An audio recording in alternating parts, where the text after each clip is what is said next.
lahat. Narito na naman ako ang inyong Buddha Foods Vlog. Ayan. Alam mo ito guys na ano na ito. Pinutol ko ito ngayon guys kasi ang tagal na siya guys na hindi nagbunga.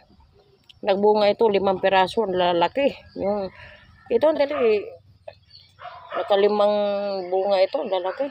Hindi siya katulad sa native na bayabas guys na ano, hindi siya katulad sa native na bayabas na walang hindi masilan. Masilan kasi ito guys. Hindi mo pwedeng gagalawin siya ng ura-urada lang. Ito yung apple mango, yung malalaki siya masyado, bilog na bilog, malalaki yung ano, yung na pinagbintagan dyan guys sa mall na malalaking bayabas, yun. Yun, ito siya guys. Ang ginawa niya guys, minarkutan niya. Magmarkot guys, mula nung nagmarkot ito, hindi na talaga siya nagbunga guys. Kumbaga sa ano, nagtampo. Ayan din ang ginawa niya guys sa mga kalamansi ko. Yung kalamansi ko ngayon, minarkutan din niya. Yung pati mangga guys, minarkutan.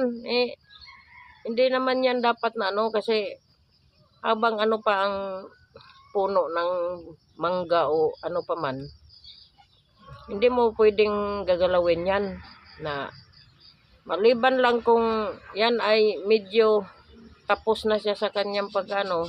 Yung sa mangga medyo hindi, wala namang problema sa mangga, pero yung mga ano guys, yung katulad ng mga bayabas, avocado, kalamansi, hindi mo pwede siyang mamarkutan habang kasagsagan pa ng kanyang bunga.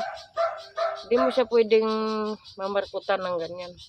Pero sa tingin mo nga parang hindi na siya masyadong nagbubunga, hindi na siya masyadong nag-ano, dahil matanda na.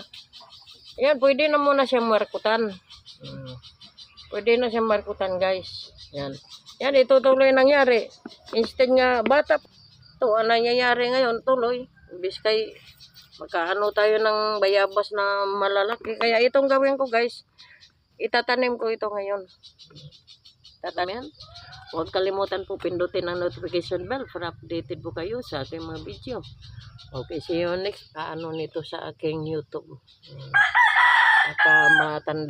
Medyo matanda na itong YouTube ko guys. Kung hindi ko sana, hindi ako huminto ng 3 years, ay naku, napakatagal na sana akong monetize. Maraming salamat po sa patuloy na ninyo nga nandyan kayo. Hindi kayo umiiwan sa akin. Maraming salamat. Luzon, Visayas at Mindanao at sa ating mga OFW, foreign followers at sa lahat ng mga OFW seafarers. Kumusta na kayo dyan? At ang ating mga household, land-based worker. Maraming salamat sa inyo lahat. And God bless us.